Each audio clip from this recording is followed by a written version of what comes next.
Hello, welcome to Recapping with Delora and Ashley.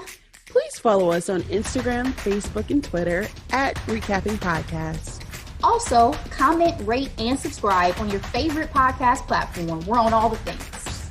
We would love to hear your ratings of the movies and shows we review. Email us your audio file to recappingpodcast@gmail.com and we will play it during the show. Or DM us on Instagram and we will post and read it on air. Thank you guys so much for listening. Thank you. Delora, new week. What's going on, girl? Hey, Ashley. Still dealing with the whole voice thing, but I'm happy to be here. Same. It's always a pleasure hopping on a mic with you, but today is a special day because very special. We are talking about a series that has shattered records, Girl. That has spawned memes and Halloween costumes in 2021, and that is the Korean hit Netflix series Squid Game. If you don't know about it, you've been living under a fucking rock because this show has been everywhere. And if you're Black, you refer to it as Squid Games. Exactly. I definitely refer to it as Squid Games. I had to stop myself from saying it this time. Thankfully, I didn't write that in my notes. Y'all know we put an S on everything. Targets. I got to go to Walmart's. Nobody says Walmart's, but we put an S on the majority of things. Anyway, the series premiered on Netflix on September 17th. 9 episodes, about 50 minutes to an hour each. This, as I said, is Netflix's biggest ever series at launch. The series was #1 on Netflix's top 10 list in 94 countries around the world. It's the platform's first ever Korean series to reach #1 in the US. Delora, about 132 million people watched at least 2 minutes of Squid Game in the show's first 23 days, smashing the Netflix record set by Bridgerton. Netflix estimates that Squid Game will create almost $900 million in value for the company. Did y'all hear that? $900 million. Okay. Season 2 is already a go, at least as far as the creator is concerned. Hwang Dong-hook. Hopefully I pronounced your name right, sir. According to CNN, a Netflix spokesperson told them that the company was still in discussions about a second season and not confirmed. But Delora, it's a no-brainer. If the creator says he's going to create a season 2, where else y'all going to put it? Okay, wouldn't make any sense for him to shop it anywhere else. Little did I know, this man also wrote, produced, and directed this series. He was busy. All of it. He said it took him 10 years. He said it was so stressful. He lost 6 teeth. Okay, so just so y'all know, he labored. Dedication to the art. He labored over this series for y'all enjoyment. Okay, quick summary. Hundreds of cash-strapped players accept a strange invitation to compete in children's games. Inside, a tempting prize awaits with deadly high stakes. Let's get into this cast. And again, apologies if I mispronounce anyone's name. We have. I'm so happy you're doing that. We have Lee Jong-jae as player 456, Yoon. We have Park Hae-soo as player 218, Sang-woo. We have Oh Ying-soo as player 1, Il-nam. We have Amnapam Tripathi as player 199, or Ali. We have Jung Hoyen as player 67, Se-byuk. We have Hyun Sung-tae as player 101, Dak-soo. We have Kim Joo-rung as player 212, Min-yo. We have Lee Han-jun as Detective Wong. And we have Lee Byung-hun as the front man. You better, Ashley. Girl, better. I'm trying, guys. I try to put respect on all of our cast and actors and creators' names. We know y'all threw it down, especially for this series. Woo. Yes. Okay. Reviews. Rotten Tomatoes, 94% critic score. 84% audience score, and Google users, 95% of y'all are loving Squid Game. Delora, give me your grade for this series. All right, Ashley.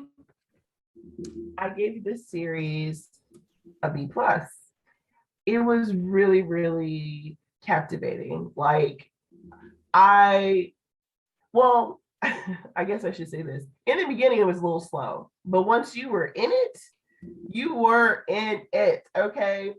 And it's like edge of your seat watching. The ending was a little soft for my liking, but we'll get there. But for the most part, it was a fun ride. It was worth the hype. What about you, Ashley?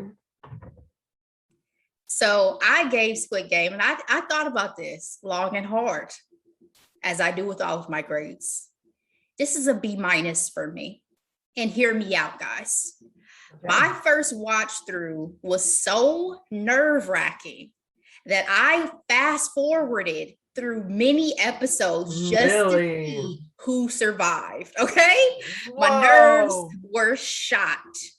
I wish there had been opportunity for a bit more levity throughout the series. I think that would have helped me a little bit in terms of so much violence, but the premise and the examination of humanity were overall fascinating, if not terrifying. Yeah. So the quality and the visuals and the acting and the storytelling was absolutely, I totally get the hype. For me, I think I was just burnt out on so much violence because of some of the other things I had been watching leading up to this series. Like I said, my hidden gem last week was I Know What You Did Last Summer series. So I was just a little burnt out on the violence. Well, that's part of the reason why it took us a while to even recap this too, because I was not in the space right when it came out to watch it. I'm like, I don't want to watch wealthy people exploit people in debt like that. I'm not here for that level of cruelty. That kind of feels, it could be kind of realistic in some ways anyway, you know? And so, I mean, once I actually got to it, I was into the story, but it took a while for me to get to a mental space to be ready to play this game or watch these games. Absolutely. And this is definitely a commentary on capitalism, 100,000%. So let's, spoiler alert, let's get into Squid Game. Woo! All right. We start the series watching children play and hearing the rules of the title game, Squid Game. Even as the children played, we could see the physicality of it as one kid rips another's shirt to try to prevent a win. When we meet our main character, Yoon, he lives with his mother and has a gambling problem. Even though it's his daughter's birthday, Delora, he swipes his mother's debit card to get cash to go bet on horses. Give me your initial thoughts on the character of Yoon. I put in my notes, he was absolutely unsympathetic for me. I was like, you can't stop. And I know gambling is something that people have to overcome. But when he was trying to get a freaking toy out of the toy machine, spending all that money trying to get something, I'm like, I would have been asked the kid, hey, I can give you $1 if you give me this toy. You know what I mean? But it's like, no wonder he's in the situation he's in, because he obviously never think things through. Yeah. So that's my initial my initial thoughts. He was so childish to me, which was fascinating based on the premise of this show. It was so frustrating because even the way that he behaved in his relationship with his mother, the fact that it seemed like as this grown 47, I believe he is, 47-year-old man, he's running around behind his mother's back, taking her money. It was just, it was that's why you're living with your mother. Yeah, exactly. No, seriously. It was like he was the stereotype of a person who's still living with their mother at that age. Like, I felt frustrated with his character when we first meet him. So, but to be fair, culturally, I I think their families are very much intergenerational. And that's a great point that I thought about in terms of, a lot of people do still keep their elders in the house with them, but you could tell the dynamic between them was not that. His mother was taking care of him. Yeah. Yeah. So again, childish. Okay. Some pretty scary loan sharks catch up with him at the racetrack because he did win. He ended up winning 4.5 million won, or about 3,800 US dollars. But he was pickpocketed. I was doing that conversion too. Absolutely. I have to do this, especially since we're recapping it. I was like, I need to know for myself, but I'm sure everybody else wants to know too as they're listening. How much is this in US dollars? So There you go, people. I will do that throughout as we're talking about these winnings. He was pickpocketed when he bumped into a young girl. So he was forced to sign an agreement to the loan shark to repay within a month, or they would begin taking his body parts. Delora, when the loan shark licked his blood, I realized that we were dealing with people on a totally different level. I was like, I don't know what they do over here. I don't even know what they do here in America, but but I was terrified. I didn't think we were harvesting organs. Like, what is going on here? Who knows? I hope to never find myself in that predicament. That's all I have to say. I was terrified. Period. I even paused it on that scene. I was like, this is too much for me already. Oh, Ashley. I know. Ashley. Exactly. Right. This shows y'all the mindset I was in. Okay.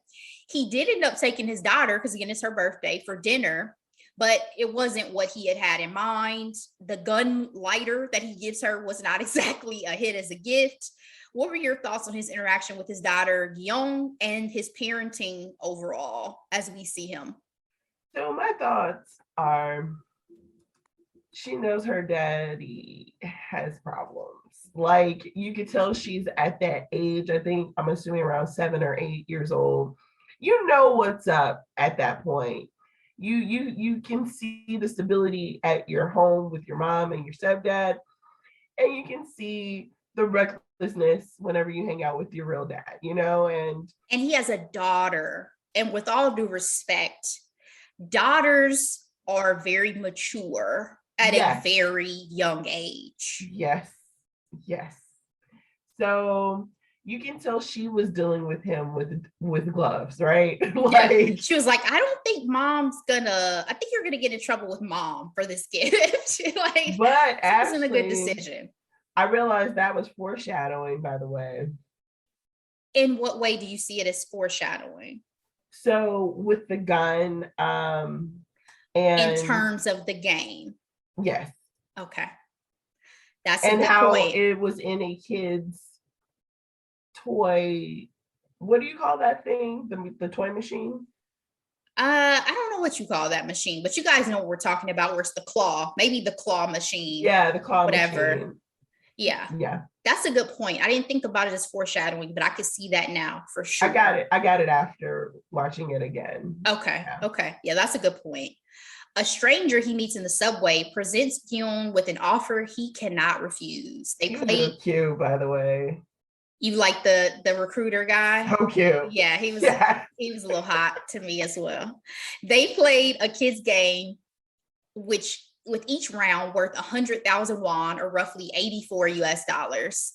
Since Gyun had no money, he was slapped for each round he lost. And he lost a lot, Delora. When he finally won some games and received his money, we realized this stranger is not as much of a stranger as he seemed. He gives Yoon a whole rundown on his background, the fact that he's roughly 350,000 US dollars in debt between the bank and loan sharks. And he presents him with the mysterious business card and an offer to make more money. When he gets home that night, he finds out from his mother that his daughter's stepfather has an opportunity in the US and that they plan to move there next year. He'd need financial stability to even attempt to get custody. Delora, given the circumstances he finds himself in, if you were Yoon, are you making that call? Yeah, why wouldn't I? Curiosity kills the cat, right? I would agree. I think at this point, I would be too curious about who this man was, what the circumstances are, because I don't think that you can even fathom what we're going to end up getting into. No, and that card stock was very nice. I'm like, I've just seen. This seems on the up and up. That man was in a nice tailored suit with a briefcase. But again, unsympathetic character at this point, because you literally will get your face jacked up for a few dollars. Like, but the level of desperation he was in, I pray I would never know. But it just was too much. It was too much. And it's not even, to me, I felt like he was in a double battle. Like, not only are you battling an addiction, but you're also battling everything that's going on with your family dynamics, right? So I can't say that I felt bad for him because I felt like he put himself in this position, but I was like, oh, I definitely see why you would make that call and be curious about this money, right? And he did. He made that call, and he's whisked off in a van and knocked out with gas. And when he wakes up, he's in a warehouse with hundreds of stacked beds and people, no names, just numbers for these people. The first player he interacts with is player 1, an old man dying with a brain tumor. He is player 456, the last number of the group. So there are 456 people total, guys, when we first start in the games. Wake up in a whole new outfit. Like, what are we doing? Yeah, it's like, are we kidnapped? What's really going on? A fight breaks out with player 67, the girl that, surprise, ended up being Gyun's pickpocket earlier, and player 101, a bully of a man with a snake face tat who seemed to have no problem beating down a girl in front of the entire group of people. Delora, were you surprised that no one intervened except for Gyun, who only intervened because he recognized her and was more concerned with his stolen money than with her life? Ashley, we're going to find this out a little bit soon. But everybody was there because they were dealing with some level of desperation, right? So it literally was every man and woman for themselves. Do you think this spoke at all, though, to what would happen in actual society? The fact that there could be incidents where people will just stand back as spectators, even when something horrific is happening in front of them? Yeah, absolutely. I mean, people today pull out their cameras instead of helping people most of the time. So, yeah. Great point. The action is interrupted by people in red hazmat suits and face masks of varying shapes who provide the rules. Each player is going to play 6 games over the course of 6 days, and those that win all 6 will win a cash prize. Naturally, there are some questions and concerns from our players, but we discover every person there, to your point, has large debts, and as they put it, are on the brink of financial ruin. But it is made quite clear that every player is coming of their own free will, and before the first game begins, they're given another opportunity to leave. None of them do. They each sign a contract with 3 clauses. Number 1, a player is not allowed to stop playing. Number 2, a player who refuses to play will be eliminated. And number 3, games may be terminated if the majority agrees. Behind the scenes, we see, along with the red hazmat suit workers, there's also someone with a distinctively different black suit and mask on who appears to be the head of the operation, called the front man. And all the players are being watched on monitors in a control room. Visually, Delora, what did you think of the setups of the various rooms, from the warehouse they initially wake up in, to the multicolored stairways, to that first game room that we enter in for game 1? I think that's part of Squid Game's appeal. Visually, it was stunning, especially the staircase with the pink walls, and it was like each room was like its own world, right? It was captivating for sure. Now, you talk about foreshadowing. To me, the way that they set everything up with the visuals once we got there alluded to the fact that it was going to be child's games, because to me it looked like a playhouse. It looked like a daycare center.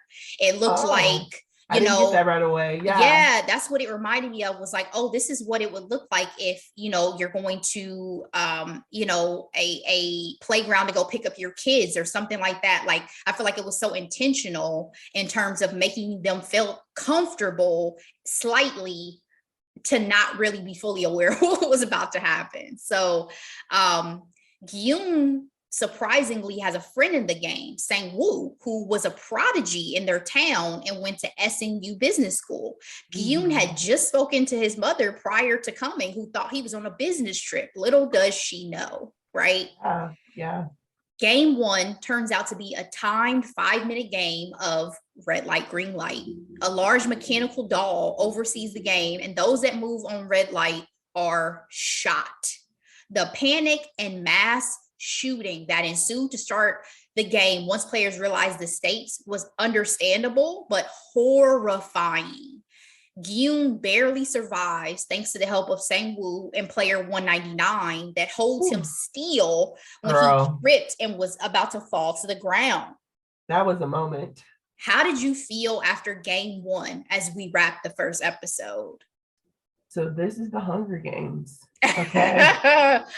On another level, bro. On another level. I mean, in some ways, probably better considering these are adults and not children, because in hindsight, it's the inverse almost of the Hunger Games. Really effed up. Yeah, it's almost the inverse of the Hunger Games, because in the Hunger Games, they had no choice. They were forced.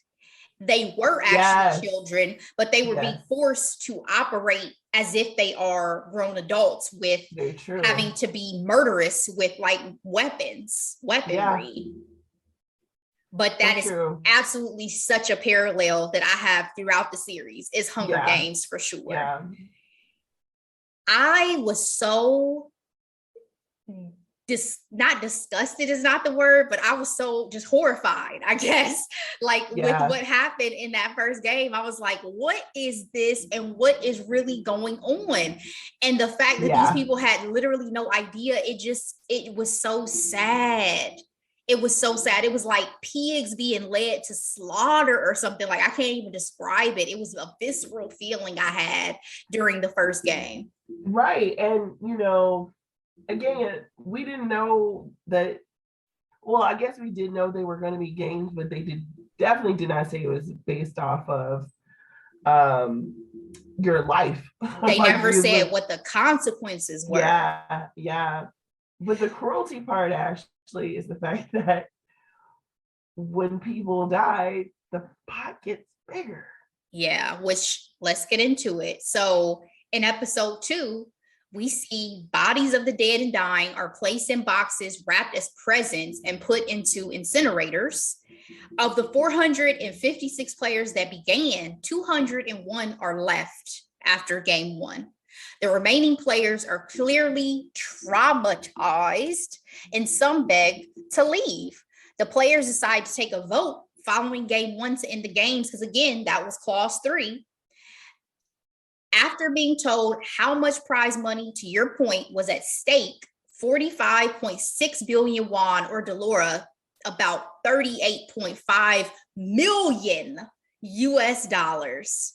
It came down to just one vote, player 1, that allows them to leave. They were told the prize money will go to dead players' families instead. Were you surprised, based on the facts of seeing everything that happened with game 1 on $38.5 million being at stake, that it still only came down to one vote? Girl, no, we live in America. The country was on the line last year, and a lot of people still voted for that man. So yeah, no, it's not surprising. Were you surprised? I wasn't surprised, but again, devastated. I was devastated, but I was curious to see how, because we were already starting to set up who our main core cast was going to be, how our main core cast voted. And Yoon is the only one who voted to leave. I don't know how much people picked up on that, but our other core, excellent point, they voted to stay. Even with their life on the freaking line. Imagine, most people would have never seen someone get killed before. You're seeing a room full of people get murdered and shot to death in front of you. But the allure of millions of dollars still makes you say, let's keep going. I mean, that's fucked up. That's something to sit back and digest as a viewer. Like, damn, what like are we willing to do for money? Like that decent and Mero meme when he just goes back and be like, huh. Girl, what are we willing to do for money? So again, the vote is decided. They're allowed to leave. Players are told, though, that if the majority agrees to come back, they can resume. So they're dropped back off, blindfolded, stripped of their clothes, and tied up, but they're out. So Yoon ended up going and reporting the situation to the police. That didn't help. And then in the real world, it doesn't take long for our players to realize their problems, Laura, are still there. Sang-woo can't even face his mother, whose house and shop he put up for collateral in his financial issues. Gyun's mother was hospitalized and may need her feet amputated due to untreated diabetes. Player 67, the pickpocket, has a little brother in a shelter and needs money to get her mother from North Korea to South Korea, because this series is set in South Korea, but she is the only player, at least that we're told of, who is from North Korea. Player 199, Ali, steals money from his employer after a gnarly onset injury to his employer's hand that happens. Oh, that was hard to watch. That was a lot. But he wasn't paying his staff at the factory that Ali worked at. And then had a baby and wife at home. Exactly. He had a family to take care of. And then woman beater player 101 is being hunted for his debts. And he was also about to try to do a whole plot against the game. He's about to try to get a crew together to come rob the game. He looked evil from day one. That face tat alone told you everything you needed to know. Another card comes for the players as an opportunity to return. Yoon encounters player 1 at a shop who decides that he's going to return because he doesn't want to just sit around and wait to die. Again, he has a brain tumor. Actually, all of our main core players decide to return to the games. Yeah. A side story, a detective from the police station where Yoon had reported everything, Detective Wong, has a brother that's gone missing and sees the same card that Yoon had dropped at the station at his brother's apartment. So he ends up tracking Yoon down. And then when Yoon returns, he follows the van when he's picked up. So this is a whole side story now, guys, that we have going on outside of our core player situation. I heard from some viewers of the series that they didn't make it past episode 2. Delora, were you disappointed after everything that players would agree to return, even with their varying situations? I wouldn't say I was disappointed. I just was surprised. Like, it's almost like drinking your problems away, right? Like, you feel good and toasty, but then when you wake up with a headache and you still have the same problems that you were dealing with before. So, yeah, I hadn't heard of anyone who stopped watching it. So it's interesting that they chose to stop here, but maybe their level of disappointment was pretty high. But for me, I was actually more curious to see, like, what are they going to do to them now? Exactly.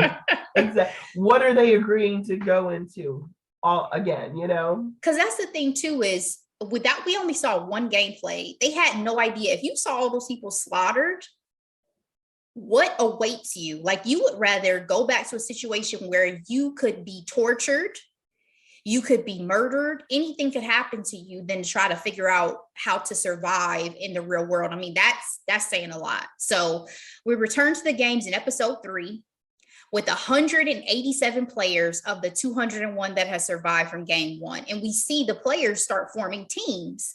In Yoon's team, there's Sang-woo, there's player 1, there's player 199, Ali, and reluctantly player 67, who snuck in a knife this time because she got smart to the whole gas situation and covered her mouth. So she was alert and aware. Smart. As the stakes rise, though, so do the casualties. Game 1 that's played in episode 3 was a 10-minute game of sugar honeycombs in which players choose from 4 shapes: circle, triangle, star, and umbrella, and had to get the shape out of the honeycomb without breaking it using a needle. Sang-woo had figured it out prior to beginning the game thanks to knowledge from player 67, and his childhood memories, but he chose not to share and set up the rest of his team potentially for failure, especially Yoon, who had chose the hardest shape of the umbrella. Thankfully, though, they all survived. What are your thoughts on this Sang-woo choice of not telling his team the knowledge he had acquired and realized? So I know I mentioned that 101 was the evil man, but 218, when I heard that he was like this, you know, the one that got out, right? The businessman, and they identified how much debt he was in. I was like, oh, he's ruthless. I don't trust him. I actually in my notes called him the shady businessman. And this was shady. This was the first time. In some ways, it's the second because he agreed to come back, even though people were going to die, and he didn't want the game to stop after playing that first game. But this, when he knew or had an idea of what this game was and didn't say anything, and he chose the easiest one. He chose what? The circle? The triangle. The triangle. That was the easiest one. Yeah. I wasn't surprised. My thought was it would have been so easy for you to allow all your team members to pick the same shape as you. There was no criteria that said that people had to split up. So to me, my thought was you did this intentionally knowing that you could be killing them. So you literally did it just to dwindle down the numbers. So I realized, Yoon, do not trust this motherfucker right here. But Yoon was so goofy, and honestly, the one with the biggest heart, that he was blinded by his humanity, right? Like, it seemed like he was the only one who understood humanity in these games. You notice that? Yeah, I also wondered too if it was he acquiesced to Sang-woo because he thought he was superior to him, at least intellectually. You know what I mean? Yeah, so it was almost like, well, I'm going to defer to you. And so whatever you do, you must be doing for like some reason, not that you're sinister, because we grew up together. You know, we cool. Right. But you wouldn't do that to me intentionally.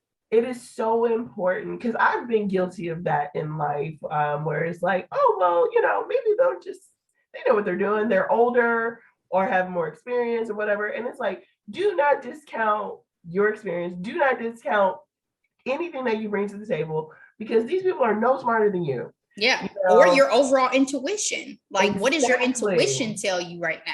Exactly. I'm going to quote Michelle Obama. She said, like, she's met people around this great world in high fancy places. And she's like, none of these people are smarter than you. None of them. Even the ones at the big schools that we put on pedestals, half of those people are in because of legacy. It doesn't even mean they're even smart enough. So you belong where you belong. But Yoon, again, and his society is probably more stark than even ours when it comes to, you know, people who are able to break through some of the you know, economic or educational, social economic boundaries that exist. The fact that he was there with me in this game, if I were Yoon, would tell me everything I need to know, right? We in the same place, baby. We in the same place. Let's move forward through Detective Wong's side story, who infiltrates as a worker to look for his brother. We see the staff aren't treated much better than the players. They are ranked in terms of authority by the shapes on their masks. So we have the circles, who are the workers who handle the dead bodies. Triangles are the soldiers who execute players, and squares are the managers in charge. They live on a strict schedule. They're forced to stay in their rooms. They're monitored on camera. And if their identities are revealed to players, they die. Some are also fairly young, which was really disturbing. One player get there. Exactly. One player who lost and tried to fight for his life still chose to shoot himself versus a young staff member at the end of game 2.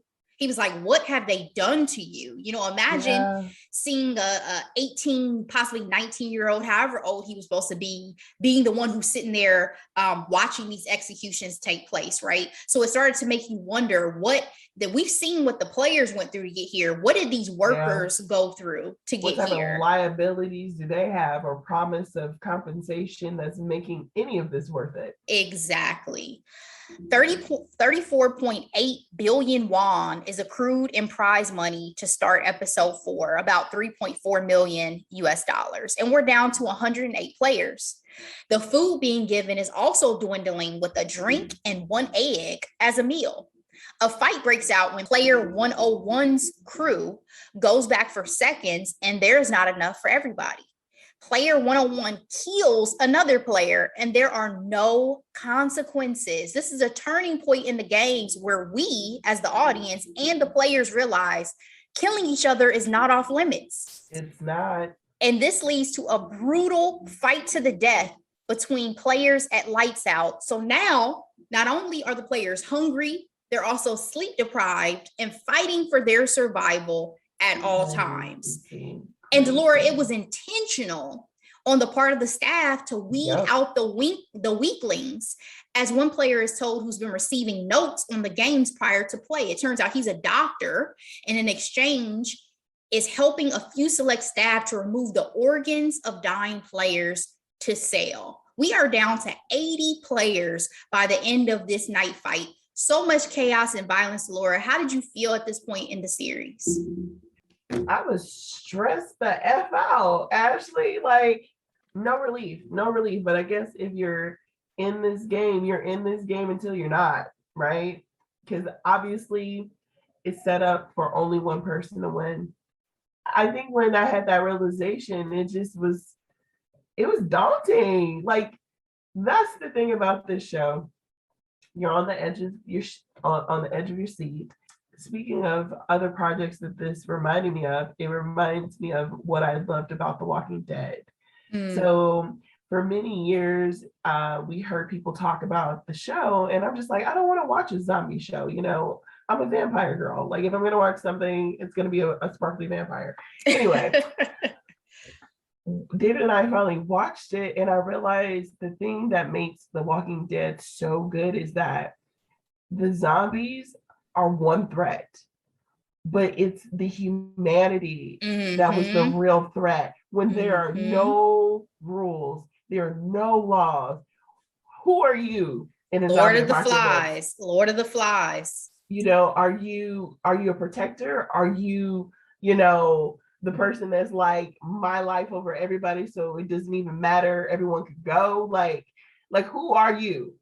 And that is what I felt at this point of the story, where it was like, who are you? Do you band together? Do you pick your group? Is your group the strongest group? Or are you all the leftovers, so to speak? You know what I mean? And it's like, you really see who you are as a human being. Survival of the fittest. Yeah, Lord of the Flies is I always go back to Lord of the Flies, because what does a society look like when there are no rules and there is no person that is in charge to stop you from doing any particular thing? And so in this case, to me, the players are now worse than the staff. It was utterly barbaric. And when I say barbaric, at least the staff, there was order to the murdering. There was order to the chaos. At least they were shooting you instead of choking you out or stabbing you to death. Those murders in that room were the worst murders of the series to me. So yeah. At this point, I had to stop and take a moment, because I was like, am I going to make it through this? Like, can I go on? And I had those points in Game of Thrones. Like, I kept saying, I made it through Game. I love Game. We both love Game of Thrones, the series. But I had 2 or 3 moments where I was like, I can't go on, because it's too much for me. Name one. One was the Red Wedding. I was like, I don't know if I can go on. See, I started after the Red Wedding, so I had to make it through it to get to, like, I think at that point I started around season 6. Oh, okay. Yeah, the Red Wedding was one, which, again, it's sometimes the ways in which people are killed that get me more than someone's death. If I have to watch someone be murdered brutally, it's like, I don't know if I'm going to make it. But there's no levity now. There's no levity, because we don't even have moments of rest in this show. I can die as a player at any time. But that's what I love about a good, like, for me, when we talk about our grades, if I really love something, this is the same way with my books too. I need to have all of the emotions, right? So like I am on this roller coaster ride at this point. Like I am buckled in, and I'm like, what the hell is gonna happen next? Yeah. Like, because I didn't know if this was like a Game of Thrones to where you will be rooting for someone and they just die, like season 1, and the head Stark. Never thought in a million years. Ned is killed at the end of season 1. Absolutely. Yeah. You don't know what's going to happen. Yeah. Yeah. But it was so much to digest. It was so much to digest. So I want to take a minute to discuss player 212.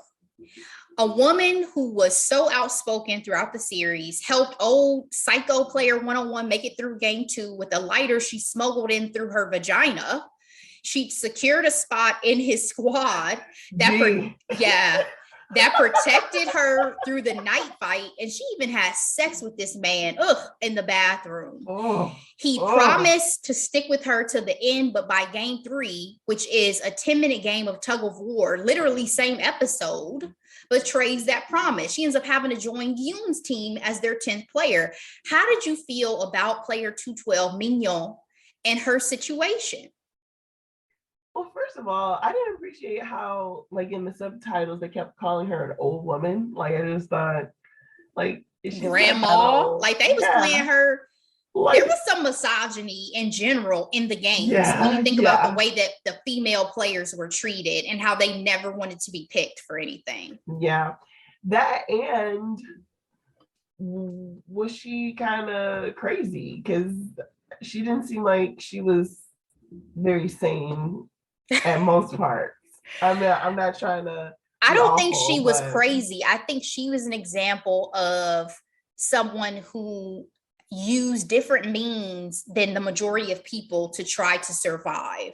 We did not see any other women try to use their sexuality, right? Or try to use manipulation in the same way that we saw Myung. But everybody else had different strategies to try to survive. That was hers. Yeah. And, she tried to find the strongest person, the strongest man to be her protector. And that makes total sense. Even putting her pussy on a platter. So, I mean, yeah, she really did. But Ashley, I thought, to your point, I thought she was clever in utilizing manipulation, because I definitely saw that. However, I'm like, sis, did you believe him when he said he would never, this is called pillow talk, sis. He's currently inside you. He will say whatever you want him to say. That part. Was I surprised when he betrayed her? Absolutely not. He's the type of guy who will turn his mother over. Honestly, we'll get there. I'll ask that question later. Okay. I was not surprised, but I still felt some type of way. I still felt like that was such a switch, and the level of disrespect in which he treated her was unacceptable for me, right? So vengeance, I wanted there to be vengeance. And it was so quickly too. Like, I knew he was gonna turn on her eventually. Same episode. It was gonna be the same episode. Exactly. Yeah. She was annoying at times. She was too much. She was loud. But again, I respected the fact that she was coming in just as everybody else was. She was trying to survive. That was the name of the game. So with the odds stacked against their team in terms of strength, because again, this game 3 is tug of war, Gyun and company managed to survive to start episode 5 thanks to strategies by player 1 and Sang-woo. Now this, I have to admit, was the first game that I really, really got into. It was also the first game where players weren't shot, but instead fell to their death. Delora, I was yelling at my television. Were you worried about our squad? Girl, yes. Because again, part of the reason why 101, the evil guy, betrayed 212, the crazy lady, I hate to call her that. But anyway, Mignon was because of brute strength. It was tug of war. He wanted the strongest team, and since he was the big bad, everybody really, gravitated towards him. So when you look at, 4, 5, 6, which I always thought was very interesting. But anyway, 456 and his team, they by optics were the weakest team, right? One of the weaker teams, for sure. One of the weaker teams. And so honestly, this was my favorite game because I love that old man's wisdom made him an excellent teammate. You know what I mean? Like, you can't always go for the brute strength. You know, there is value in experience and in wisdom. Honestly, is it Mignon? Mm-hmm. Mignon could have taught the girls something too, you know, with the manipulation. But you know, 67, she didn't have time for it. But you know what I'm trying to say. She was on a different wave. But I was like fascinated by the strategy. I was like, I need to use that. If I ever play tug of war again in my life, I'm gonna use that lean back strategy. I want to see if that works. But and it was so good, and obviously again so invested, because one, it ended one episode and then began another one, and it was looking really rough, but it was dire.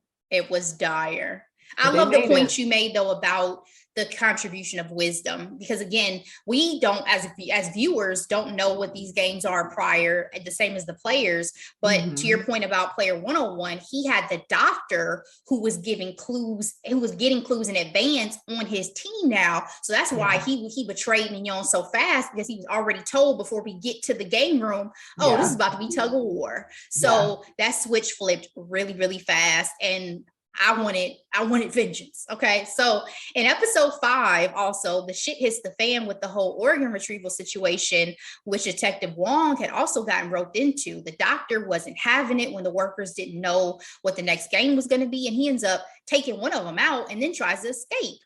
The doctor and that entire team were killed, minus Detective Wong, who has to kill one of them himself and continues on with his search for his brother. But now the front man knows and realizes that he's not who he says he is, and is also searching for him.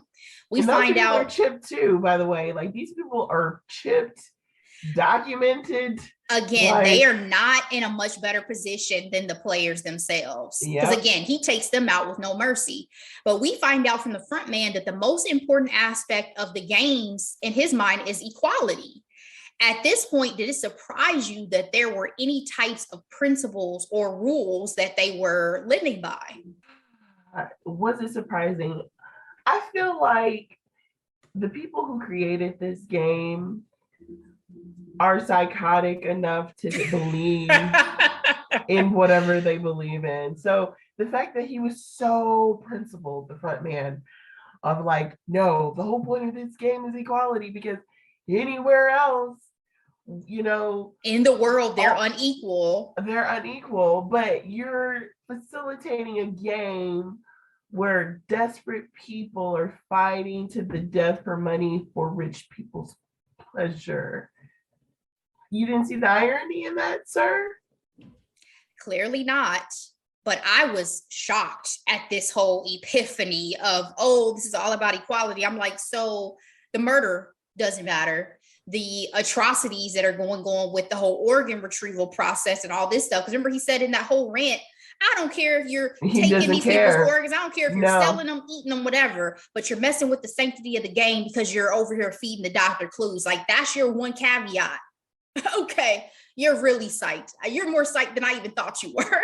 You know, I kind of feel like the front man reminded me a lot of like Nick Cannon and his philosophy. Oh shit! His philosophy, spreading his seed out here. Whoa! He believes in everything that he's doing, and that all the game he's spitting to these women. And he even shot his shot with Sweetie. Sweetie, you better run for the fucking hills, girl. Don't even claim that, sis. No, you don't want the name of Jesus, you don't want the universe to conspire. Exactly. But that's interesting. You think about it though. There's a lot of contradictions in people's viewpoints and thoughts in general, but let alone in a scenario like this, right? It was just it's just mind blowing that you see all these other things happening, but this is your one thing that you're anti. Like, it was just absurd. It was absurd. And actually, your reaction when I said they can't, you're like, oh. I wasn't ready for that analogy. I wasn't ready. Something I didn't catch on my first watch was that to wrap episode 5, when Detective Wong found his brother's records, it was from 2015. So exactly how long have these games been going? But how long have these games been going on? Was my question. That's the part where I was kind of confused, because I was like, well, when they showed the flashback of the detective finding that car at his brother's apartment, I assumed that it was recent, not. It was. So that was recent. His brother going missing this time was recent. But what I realized is that in a conversation with his mother, when he was on the way to his brother's house, he said, he's hit and miss. He's hard to pin down. So it made me think, how long has his brother been involved in the inner workings of the game? Because obviously, even in the span of time of this series, it's only a week. They are only gone for a matter of days. So but his brother in the game felt like eternity. Absolutely. But I'm saying in terms of his brother, it's like, is his brother coming in and out of the games? Like, we didn't know what was going on. You know what I mean? But the fact that his brother was a player in 2015, it was like, oh shit. Yeah. What does this mean? And he's been sitting on that money for a long time. And how did he survive? If he's alive, because we don't know yet, if he's alive, how did he survive? It was just so many questions. Were they playing the same games too? Excellent question. So in episode 6, before game 4 begins, players see the doctor and the workers strung up dead and receive an apology for their deeds. For the players, this didn't even elicit a real response by now. How many dead bodies have we seen? This is nothing. They're like, oh, okay, let's keep it moving. Like, sucks for him. Exactly. For game 4, players had to pair up in teams of 2. Now I have to say, this was the hardest game for me to watch. Girl. They had to pair up in teams of 2. And while everyone assumed that they were going to be working together with their partner and chose accordingly, except for Yoon, who ended up choosing player 1 just due to the bond that they formed at this point. Unfortunately, the game is 30 minutes of your choice using marbles, and your partner is actually your opponent. This game revealed some ugly truths about our core cast, particularly Sang-woo, who betrays Ali and cons him out of all of his marbles. It was so heartbreaking. Delora, how did you feel about game 4 overall and about Sang-woo now? So, Ashley, I think out of the insanity of this entire show, this particular game, I was like, oh hell no. Like, oh my God. What? The cruelty, Ashley, of whoever these game makers are, is just on another level that I just was not ready for. Because it's always an interesting concept to team up with people in games like this, like, because obviously it has aspects of Survivor, like the reality television show, right? Mm-hmm. You have people who do decide to pair up even though there's only one winner, right? But to think you're like, oh yeah, let me pair up with somebody that, we can win together, and they're like, oh no, one of y'all are gonna leave this room. Girl, it was so hard to watch because our core paired up with arguably the people they were closest to. Yeah. You would never think to pair up with somebody you didn't care about, right? No. But when it comes to Eileen, again, I knew that shady businessman was up to no good, and he played on his vulnerability. But actually, my question to you is, what are your thoughts about Young and old man number 1? Yeah. Because, go ahead. Let me start with Sang-woo. I hated that motherfucker. Hated him. How dare you? Hated him. Like, literally, if I could have came through that TV, I would have. thought it was so despicable the way that he treated him in that game. He sat there and got on his knees and begged for his life when he was down to one marble and tried to make Ali feel guilty about the fact that he was going to get killed. You must be cheating. I mean, you just saw exactly who he really was, right? It just brought out the extreme core to me of who that man was. Ideas as well, because it's like, how dare you talk about slavery? But it happened to my ancestors, but I can't talk about it. Oh, okay. It was so utterly, even the way they did it, where they had him screaming, crying out his name just as he was about to get shot, and the realization hits him of, oh, I've been betrayed. The whole scenario, I couldn't. Y'all got me on that one. I almost cried. Guillaume, the situation with player one, obviously another form of manipulation, but the fact that the old man was faking dementia symptoms as a test of him was fascinating to me. I was like, so to what end? To what end? Yeah, to what end, sir, was this? Like, it's the first time that we saw Guillaume kind of do something that was against the way his character has been, which he's always been fair. He's always been, kind of playing the games with everybody else's interests in mind as well as his own. So it was unfortunate, but at the same time, I think, and not to be harsh, but who as a viewer do you care more about? Well, you care more about Guillaume, not only because he's the main character, but also player one is dying already. He has a brain tumor. What would you have done, Ashley? What would I have done? I can't even fathom. Like, I can't fathom that. For me, it's easy to say, oh, I would do the right thing, but I can't fathom it because I'm not in those shoes. Do you feel like you would know flat out what you would do if you were put in his scenario? I'm a very straight-laced person, as you know, but it really had me thinking, and I'm like, I have to look out for me. That's what I'm saying. Like, look out for me. It's easy to say, like, oh no, I wouldn't do that to him. No, that old dude was faking dementia. Like, that's always convenient, huh? It was frustrating. I think that was another thing, is the way that he was going about it, where Guillaume was having to chase him around. We felt that frustration too, because again, this is all about surviving, and so you're playing around, you're running off, whatever. The last interaction I want to talk about real quick before we move on is the interaction between Sabiot, player 67, and player 240, Guillaume. That was very, very tough for me, because you have these two young women who have joined forces, and again, women are discarded so easily throughout these games, and so they formed a bond. They have this whole conversation. Player 240 wants to wait all the way to the end so they find out about each other's problems, and 240 sacrifice. This is the first person we've seen really sacrifice themselves in this way for somebody else. Yeah. So again, we're talking about the selfishness with Sang-woo, the selfishness with Guillaume, and I don't want to make this men against women, but this woman sacrificed herself for this other woman. I mean, it was very touching to me. Quote unquote had more to live for than she did. Yeah. Exactly. Not as if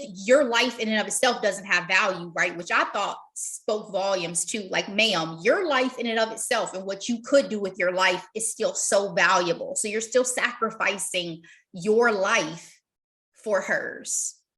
It was powerful. It was a powerful scene for me. Ooh. And she said, thank you for playing with me right before she got shot. It was too much. Anyway.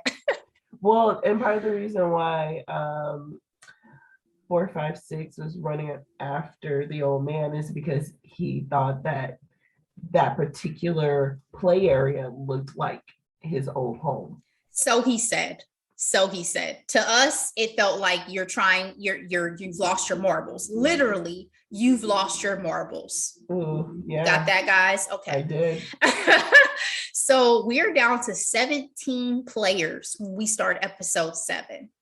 Player 69, whose wife was his partner in the marbles game, brutal, pleads with the group to vote to end the game again, but no one budges this time. He ends up hanging himself, putting our total number of players down to 16. We've been hearing about these VIPs, and they finally arrive on the island. It was a pack of 5 white men, possibly 1 Chinese man, whose identities are concealed behind elaborate gold animal masks. Delora, did the VIP surprise you when they finally showed up? And what were your thoughts on these lush room and surroundings that they were provided? Because to me, that was very Hunger Games-esque. I was like, oh, this is the Capitol. This is the Capitol spectators. Yeah, it didn't surprise me at all. I'm like, this debauchery has to have been consumed by someone for pleasure. You notice that they were the only people that spoke English out of the whole series. Yes, I did notice that. And again, fascinating. Intentional in showing you supposedly the identity of these VIPs, which the reason why I asked is because to me, in my mind, and this is not speaking ill of these people's characters, I don't know these characters. To me, in my mind, the VIPs were Jeff Bezos. It was it was Bill Gates. It was Elon Musk. It was Mark Zuckerberg. Like literally that in my mind was who these VIPs are, is these billionaire, just excessive wealth. And again, I'm not speaking I'm not speaking to the real people's character, because again, we don't know these people, but that is who I put in my mind as these VIPs, right? So that was immediately what I thought about. Obviously, you have such a concentrated wealth among the top 1% in society and reality. So not a far leap. Ashley, they don't set up their own personal Hunger Games. They set up rocket ships to go to space. What are you talking about? That's what they do publicly. We don't know, but this is a private game.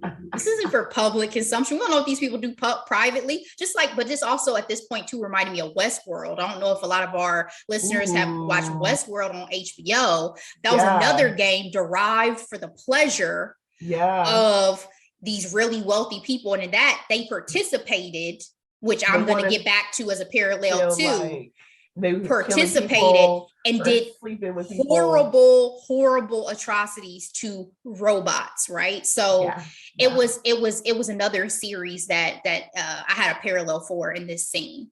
Game 5 is brutal. 16 minutes for glass stepping stones.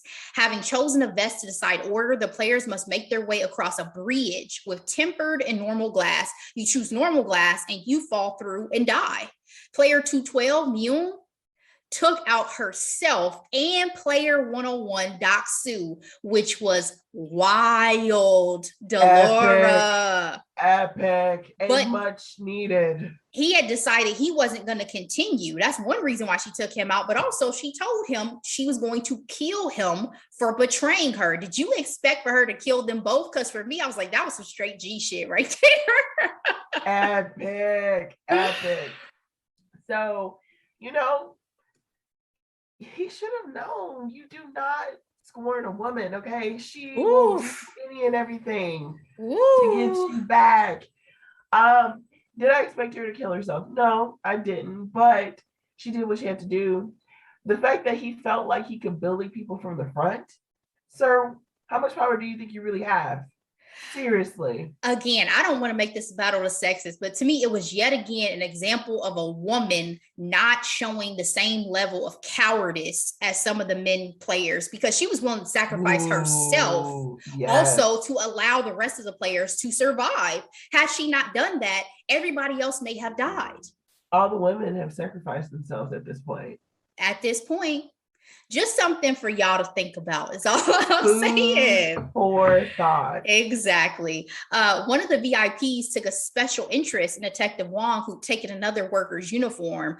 Girl, he tried to get him to perform oral sex on him, but he chose the wrong one that day. The wrong one. This was another display for me this is another display of the VIP's lack of regard for other people and their abuse of power, right? I was also reminded, especially when we got a naked view of that man, of the 7 deadly sin, right? Gluttony. Yes.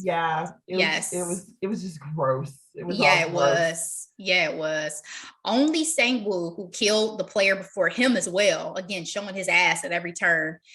Gyun and Sae-byuk were the final 3 who survive game 5. Unfortunately, after our final 3 made it across, they blew up all the glass. And in episode 8, we realized a large piece is lodged into Sabiok's side. That really, really, really annoyed me because to me, it was so unnecessary. She had made it through so much. Yeah.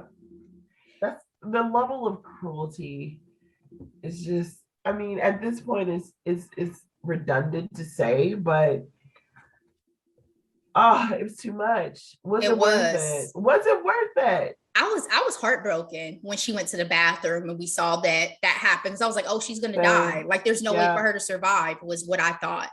Detective Wong made it to a remote part of the island to attempt to send evidence of what he found, but he's caught by the front man, who, in a huge reveal, is his brother, Inho, who he's been looking for. And he actually shoots Detective Wong, and Detective Wong falls off a cliff.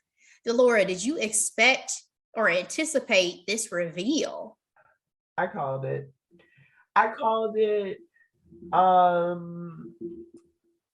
Shortly. I think I called it when I realized his brother was a player of the game.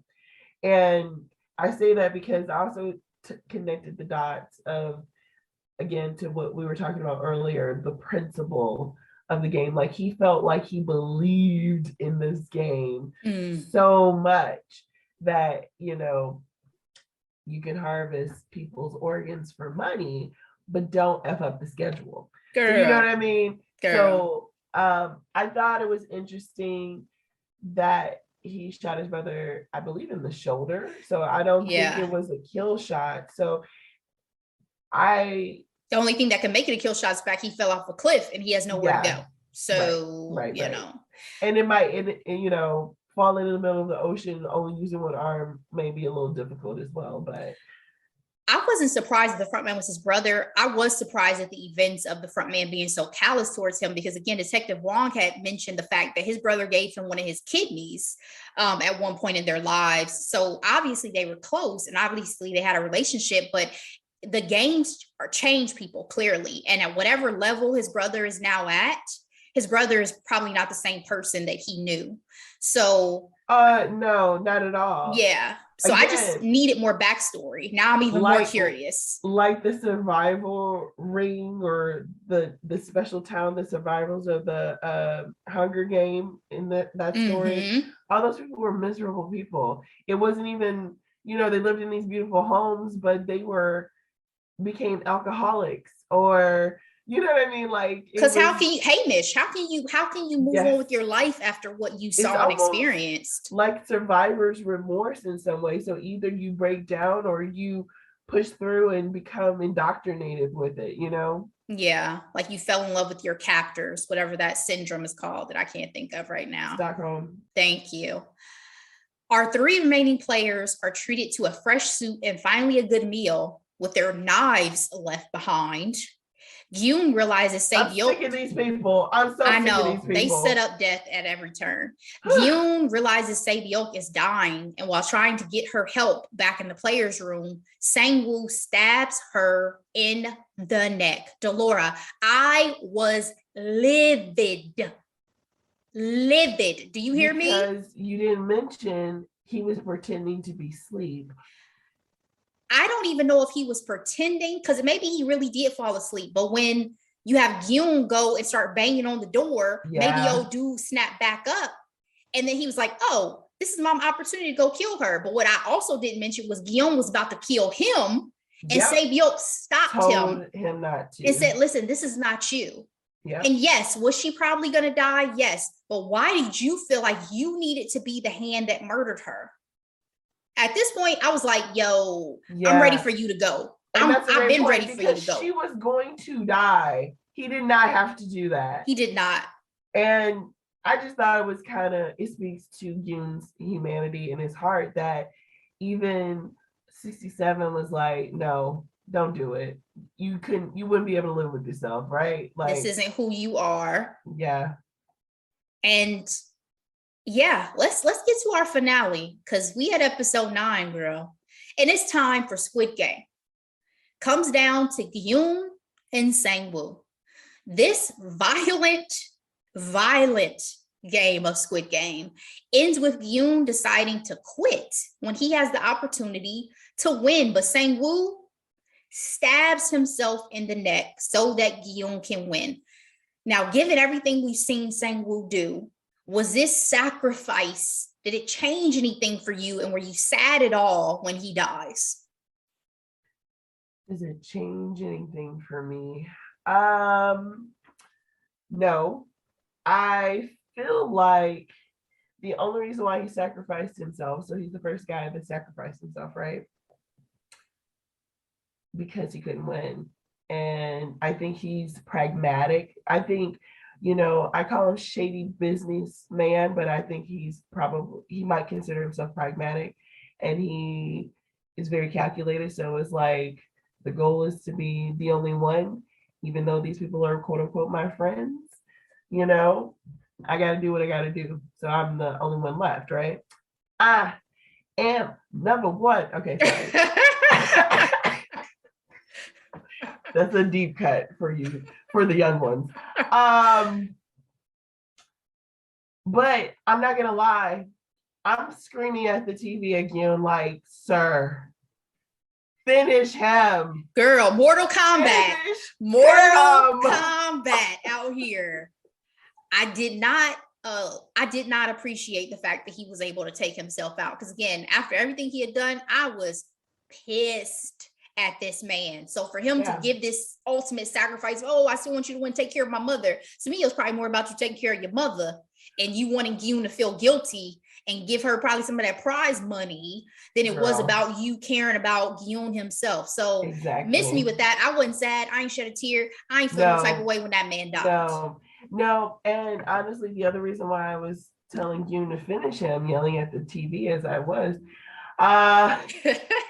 another pop culture reference, Game of Thrones, let's not forget the sniper and the giant or the mountain. Like, you were so busy pouncing around talking about say my name, you missed an opportunity to finish your opponent and he got to you. You know what I mean? Yeah. And that was my biggest fear. I'm glad that I think in this case, maybe Yoon didn't have to have that final death on his conscience just for his character. But again, Sang-woo to me was irredeemable at this point. So anything that happened to him, it was what it was. Yep. To add insult to injury, once released back home, Yoon discovered.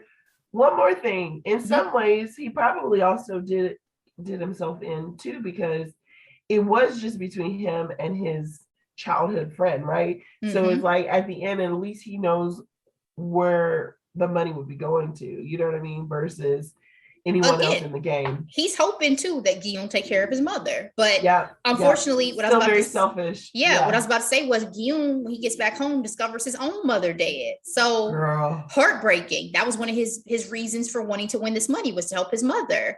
And despite his winnings, which again, let me remind y'all, 45.6 billion won, or about 38.5 million US dollars. When we flash forward a year, Guillaume has not changed his life and instead leaves the money sitting in the bank. When summoned, me off. After everything, when summoned by another card, he encounters player one, Il-nam, on his deathbed. Girl, this man was the mastermind behind it all. And he wants to play one last game, betting on the kindness of strangers to save a homeless man's life before midnight. If Il-nam won, he'd take everything Yoon had. And if Yoon won, he'd hear his explanation behind everything, and then he'd kill that man, right? Pissed. Il-nam explains the reasoning for the games as boredom due to excessive wealth. And he played to get the full feeling of fun he wouldn't get from just spectating. Yoon won this game, and the old man died naturally anyway. Girl, give me your thoughts on this explanation. And did you suspect player one was the mastermind behind the games? So I had only the slightest suspicion of player one in the very first game, red light, green light, because the amount of joy that he had playing that game. And yes, at that point, we were under the impression that yes, he's not all there mentally due to dementia or tumor, what have you.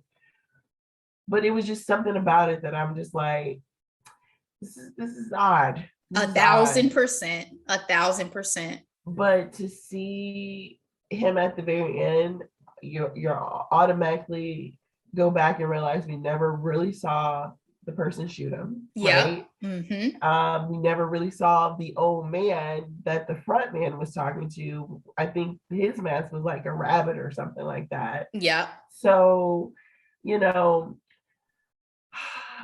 in our capitalist society, to justify the deaths of hundreds of people, hundreds of desperate people because you're bored, I would say was kind of thin. Ashley, what about you? I was not surprised that it was player one because, again, to your point, I had started picking up on the fact that he's really having a good time. And now, whether that's supposedly the dementia or any of that, like, oh, you seem to be experiencing a large amount of joy out of this scenario. So once it was revealed, I was like, to me, that makes perfect sense. But I think what frustrated me a little bit was you guys talk about equality and fairness, but how much did it play in Yoon's favor? You guys talk about the fact that he allowed Yoon to survive because of the bond they have formed. So Yoon had an advantage throughout this entire series because he's the one who was cool with the old man. See, I didn't even really put that together in that way. Yeah. So to me, that was a little bit frustrating just based off of this whole principle thing. And then secondarily, Lord, to your point about the fact that you guys just did this out of boredom, I was like, this rings so true to me. I really do think that there are people who are at this point that callous that they really would be doing something like this for sport. So funny. My mom was telling me this because I told her we were going to do this recap, and she was like, me and your dad always said that could be real. This could be real. Flat out. Again, the world has gone through so much atrocities. Anything is absolutely possible. But this is also what we saw about the Hunger Games. Like, at what point in your humanity could you be comfortable with watching children murder each other for sport and take bets on it? Because that's the same thing they were doing in this.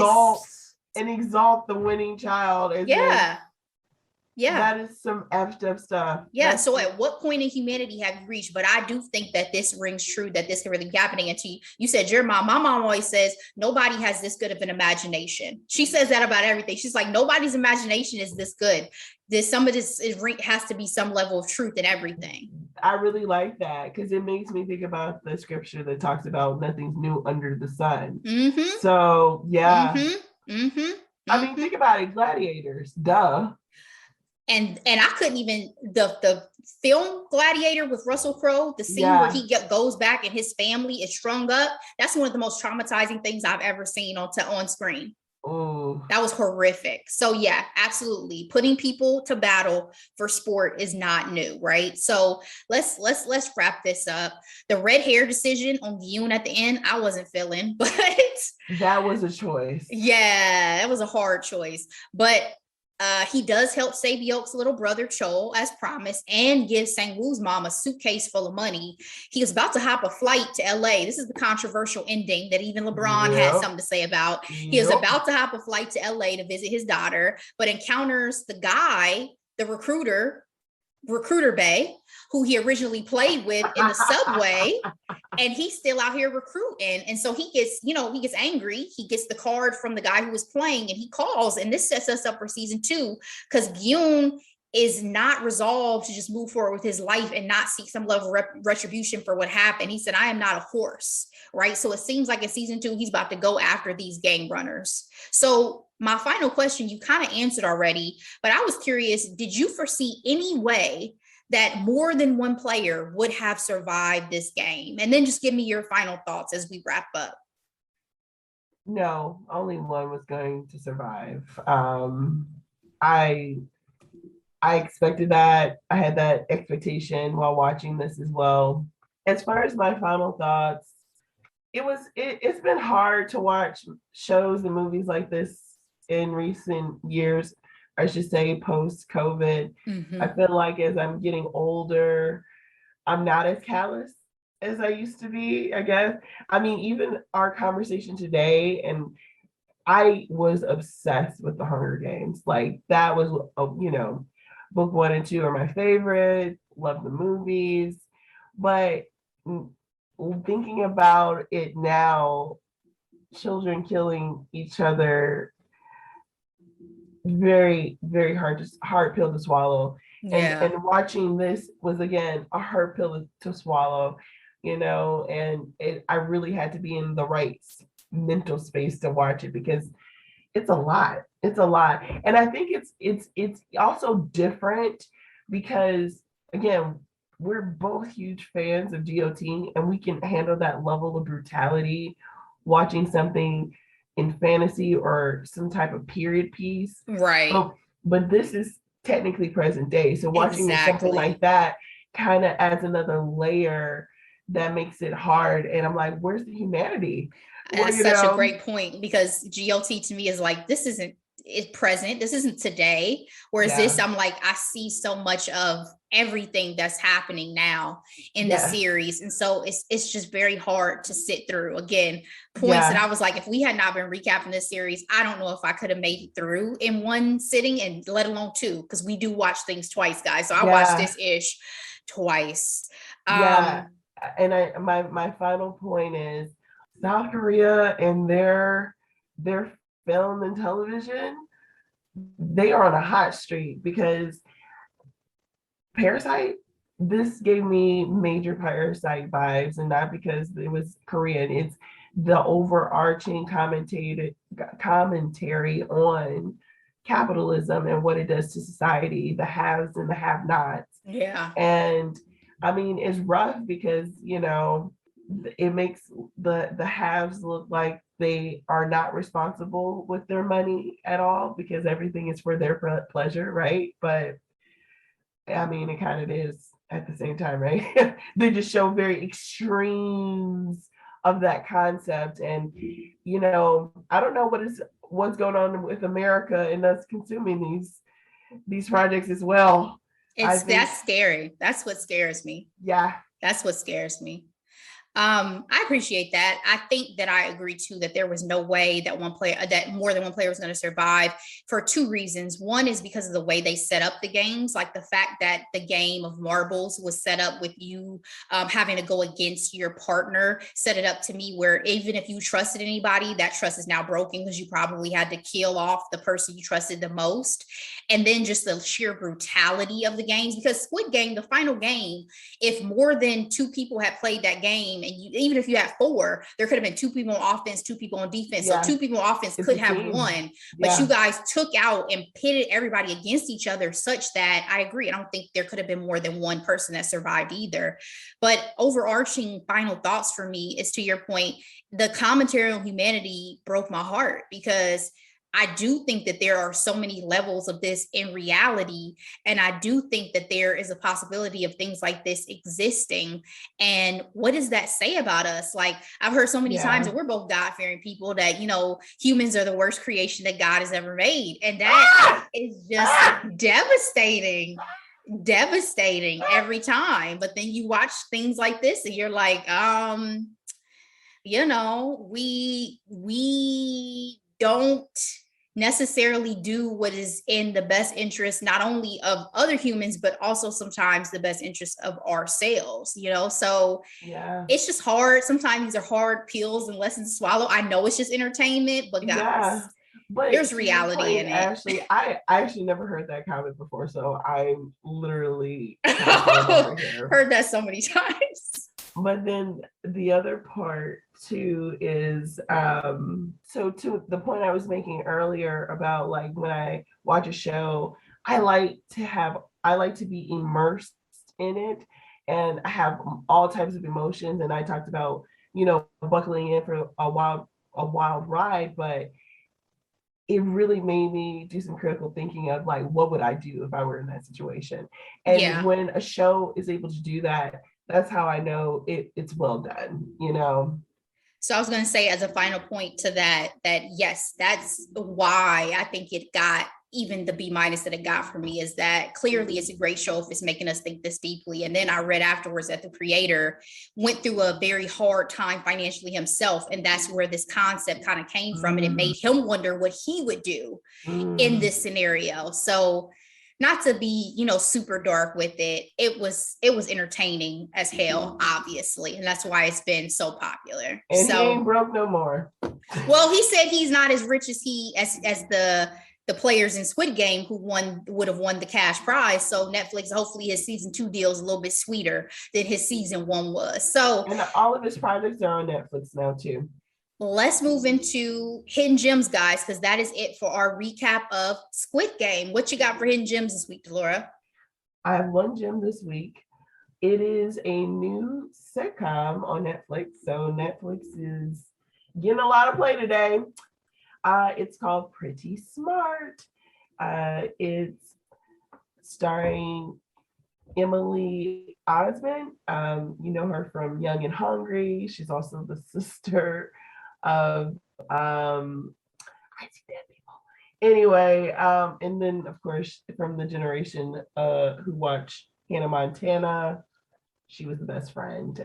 Basically, a book smart Chelsea moves in with her sister in LA and her roommates. And her roommates are stereotypical LA people. One is an influencer, one is a trainer with a really hot body, but not very bright. One is actually quite intelligent, a lawyer turned like spiritual healer. And then her sister is just, pretty ditzy blonde girl.